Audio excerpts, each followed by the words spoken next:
Algériennes et des Algériens qui s'attendaient de manière légitime à de la solidarité, à de la compréhension et à du soutien.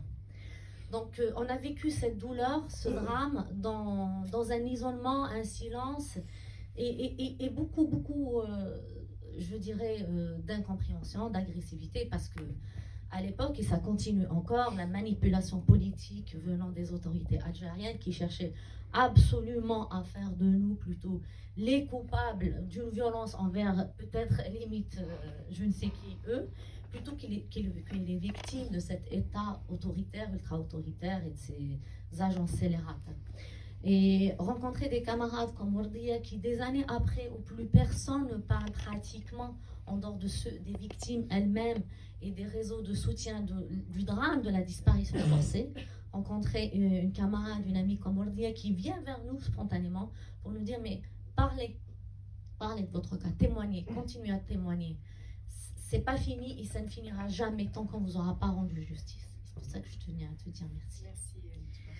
Et puis, bien sûr, je retourne vers toi. Quel courage et quelle dignité. Voilà. Même si je te connais depuis, c'est l'infatigable Nassera. Non, infatigable. Est-ce qu'il y a une citation, et pardon, je vais te couper, il y a une citation de Sartre que j'aime beaucoup, et c'est... donc Sartre dit, c'est pas ce qui est important, c'est pas ce qu'on a fait de toi, c'est ce que tu as fait de ce qu'on a fait de toi. Et ça, c'est ce que je trouve extraordinaire chez Nassera, chez Nedjma, c'est-à-dire, voilà, Nassera, son fils a disparu, ton fils a disparu, voilà, comme tu dis, hein, comme ce que tu fais avec Madame Bouchard, c'est-à-dire que la lutte continue. Et donc c'est ce qui me motive, c'est ce qui me motive, et c'est ce que je trouve extraordinaire chez les personnes, c'est ce courage, d'où vous puisez ce courage pour aller de l'avant et donner un sens à votre vie. Et surtout, moi, Nassera, bon, ce que vous avez vu, c'est quand même 3h30 d'enregistrement, hein, et donc j'ai dû compresser, oui. Et donc il y a beaucoup de choses que voilà. Mais sinon, à chaque fois que j'ai échangé avec Nassera me parlait de personnes, elle me donnait leur nom, elle se souvient de leur âge, quand elle se souvient dans quelles conditions elle a rencontré ces personnes et comment. C'est pas des chiffres. C'est-à-dire que moi, ce que j'aime beaucoup chez toi, Nassera, c'est cette et tu ressens la douleur de l'autre et tu parles au nom de pour ces personnes-là. Et c'est extraordinaire c'est-à-dire que tu es parti du cas de ton fils, mais tu es passé au-delà. Tu es passé au-delà et c'est ce qui fait ta force et j'ai envie de dire aussi, c'est ce qui fait ta crédibilité et c'est ce qui fait que les familles se sont tournées vers toi, elles te font confiance. Donc c'était en 93, je me suis dit ça y est, mon fils aîné il a 20 ans, et il va avoir 20 ans, il avait 19 ans, donc il est majeur. Il est venu d'ailleurs dès qu'il a eu la majorité, il a fait un passeport, il a eu son passeport, il a eu le visa, il est venu me rejoindre. Et Amine, malheureusement, voilà.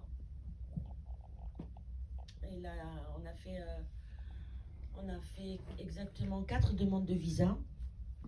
La dernière réponse était en novembre 96. Ils m'ont dit, parce que moi j'avais écrit une lettre à Nantes, c'était à Nantes à l'époque, il n'y avait plus de consulat en Algérie. Et j'ai expliqué que mon fils aîné est en France chez moi et il est très malheureux. Il est très malheureux, il a beaucoup déprimé, j'ai eu du mal à le faire sortir de la maison, on va te promener, je lui ai fait connaître des amis du quartier et tout. Mais il était très mal parce qu'ils étaient toujours tous les trois, les frères, ensemble. Ils étaient inséparables. Et donc je leur ai expliqué la situation, je dis est-ce que je peux avoir un visa de libre circulation, je sais que ça existe, pour que mon fils, s'il ne se plaît pas en France, il peut retourner en Algérie quand il veut. Et ils m'ont répondu en m'envoyant un imprimé de court séjour, comme si je ne connaissais pas. Ils m'ont dit de faire une demande de visa court séjour. Et voilà. Donc en janvier, Amine m'a appelé pour me souhaiter la bonne année. Et je lui ai expliqué que j'avais reçu cette réponse. Il me dit là, c'est fini, ça y est, ne t'énerve pas. C'est pas écrit. Donc voilà, moi je vais. Amine n'aimait pas l'école. Il n'a pas fait d'études. Il n'aimait pas l'école. Et, il a fait un apprenti, il était très doué de ses mains, il a fait un apprenti, il a été apprenti menuisier, ébéniste, pour sculpter le bois. Et,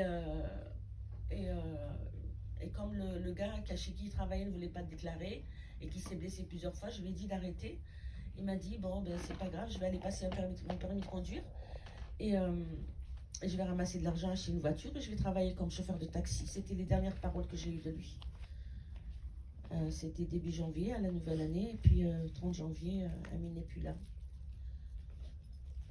Amine a disparu. Ça faisait 2 jours qu'il avait disparu.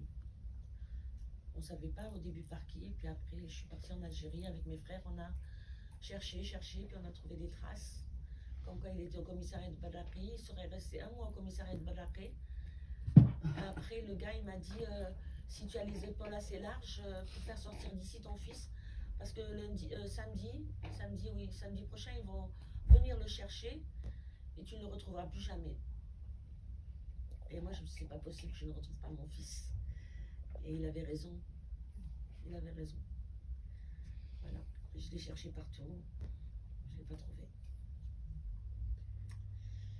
Et même 26 ans plus tard, eh bien, ça reste comme si c'était le début, c'était le premier jour. Ça ne s'oublie pas. Personne n'oublie son fils.